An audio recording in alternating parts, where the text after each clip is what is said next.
नमस्कार दोस्तों। पिछले भाग में हमने देखा दांडी मार्च की गूंज और भगत सिंह की अमर शहादत। लेकिन इतिहास यहीं नहीं रुका। 1940 का दशक आते आते भारत की आज़ादी की लड़ाई अपने अंतिम और सबसे निर्णायक चरण में प्रवेश कर चुकी थी।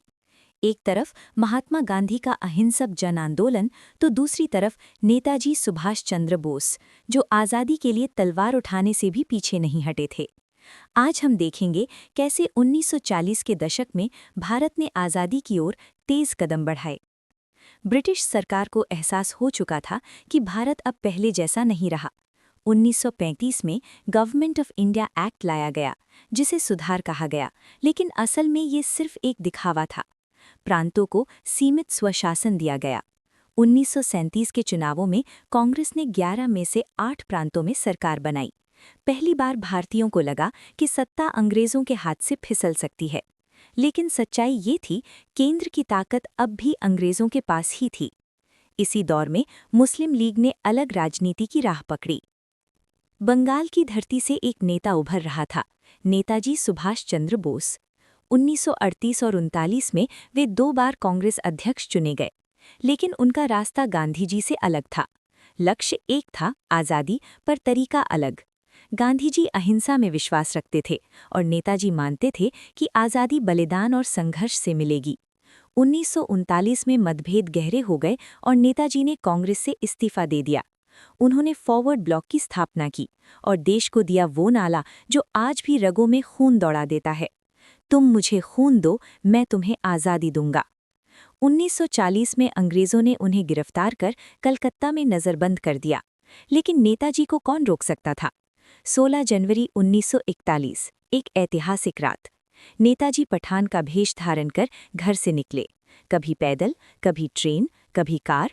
अफगानिस्तान पहुंचे, वहां से रूस और फिर जर्मनी। दुनिया हैरान थी, एक भारतीय नेता नाज़ी जर्मनी में हिटलर से मुलाकात कर रहा था। 1942 में नेताजी जापान पहुंचे। यहाँ रास बिहारी बोस पहले ही आज़ाद हिंद फौज की नींव रख चुके थे। 1943 में नेताजी ने आईएनए की कमान संभाली। युद्धबंदी भारतीय सैनिकों को एक सेना में बदला गया। नया नारा गूंजा, जय हिंद।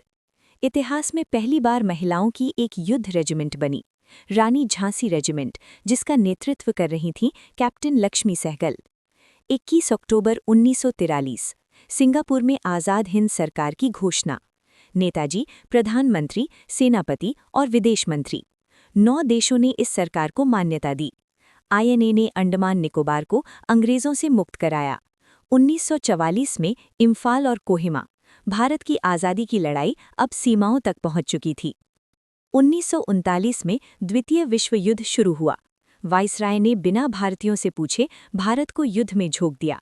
गुस्से में कांग्रेस मंत्रिमंडलों ने इस्तीफा दे दिया। वहीं मोहम्मद अली जिन्ना ने मुक्ति दिवस मनाया। 1940 में 2 राष्ट्र सिद्धांत की मांग उठी। ब्रिटेन युद्ध में उलझा था और यही भारत के लिए सबसे बड़ा अवसर बन गया। ब्रिटेन ने सर स्टैफर्ड क्रिप्स को भारत भेजा। प्रस्ताव था युद्ध के बाद डोमिनियन स्टेटस, लेकिन शर्त भी थी, प्रांत चाहे तो अलग हो सकते हैं। गांधी जी ने इसे कहा पोस्ट डेटेड चेक। कांग्रेस ने प्रस्ताव ठुकरा दिया। अब टकराव तय था। मुंबई का ग्वालियर टैंक मैदान, ऑल इंडिया कांग्रेस कमेटी की बैठक। गांधी जी मंच पर आए और इतिहास बदल देने वाले शब्द बोले, करो या मरो। नारा गूंज उठा, अंग्रेजों भारत छोड़ो। अगले ही दिन सभी बड़े नेता गिरफ्तार कर लिए गए, लेकिन आंदोलन रुका नहीं।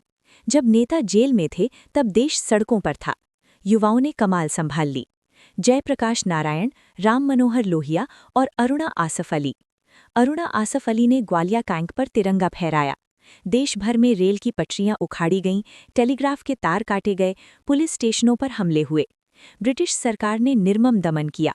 हजारों लोग मारे गए, 60,000 से ज्यादा गिरफ्तार। लेकिन एक बात साफ हो गई कि अब भारत को जंजीरों में बांधना नामुमकिन था। भारत छोड़ो आंदोलन ने ब्रिटिश सरकार को बता दिया कि अब भारत आज़ादी के बिना नहीं मानेगा। युद्ध समाप्ति की ओर था और आज़ादी की सुबह नज़दीक आ रही थी। अगले और अंतिम भाग में हम देखेंगे कैसे 1945 से 47 का वो सफ़र जो आंसुओं, बलिदानों और इतिहास से भरा था। नौसेना विद्रोह, माउंटबैटन योजना, विभाजन की त्रासदी और 15 अगस्त 1947, वो रात जब भारत आज़ाद हुआ। ये होगा इस सीरीज का सबसे भावुक अध्याय। मिलते हैं अगले भाग में। जय हिंद।